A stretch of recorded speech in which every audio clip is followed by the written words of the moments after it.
Craig in the Great White North. Okay, that's up north a ways. He writes and he said, Paul, I was sitting here listening to some really great recordings. And I thought it would be a great idea to know what speakers the producers did the final mix on for all the recordings that I have. That way we could get a feel for how the end result was EQ'd to compensate for the speaker's frequency response, etc. Your thoughts, sir? Yeah, that is a very logical conclusion. I don't think it would do you a lot of good. One of the stories that I love to tell was when Keith Johnson, who was the recording and mixing and mastering engineer at Reference Recordings, he and I were talking, and he goes, boy, you wouldn't want to hear anything on my monitor speakers.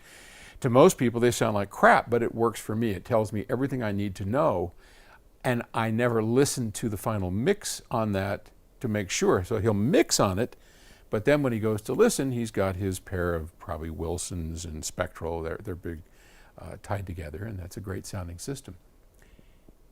At Octave Records, so far we're using these ATCs, which are kind of the industry standard, or one of the industry standards. There's the NS10s, but these speakers are kind of an accepted standard. When I'm up here listening to them make a mix, it sounds good. It's not what I would want to represent to you, though. I mean, and it's well known, I'm not a big fan of these. When it comes to musical reproduction in the home, I wouldn't have a pair of these. They serve their purpose here, but whenever I listen to final mixes, I take them upstairs to my hi-fi system, right? And it sounds very different. So one of the struggles that Jay Elliott and Giselle Coyazzo have had getting used to everything at Octave Records is interpreting what they hear here so that it'll sound good up there in Music Room 3. Because ultimately, that's what matters, how it sounds in your stereo. And we use that as our ultimate reference. So they know that when these sound a little bright, it's probably about right.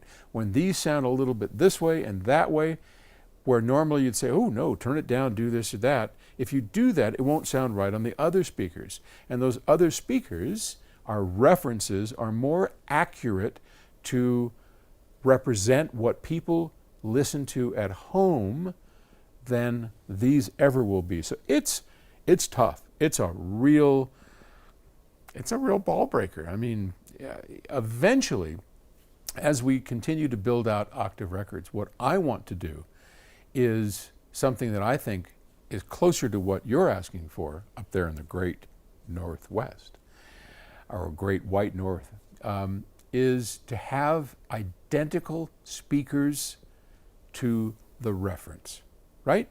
If your ultimate goal is to mix something so that when you listen to it on these reference speakers, they just roll your socks down and blow you, I mean, it's like, wow, this is it. Print it. Then it would make sense to mix with that exact same system, right? Nobody seems to do that. I've never understood why. But we will do that at one point.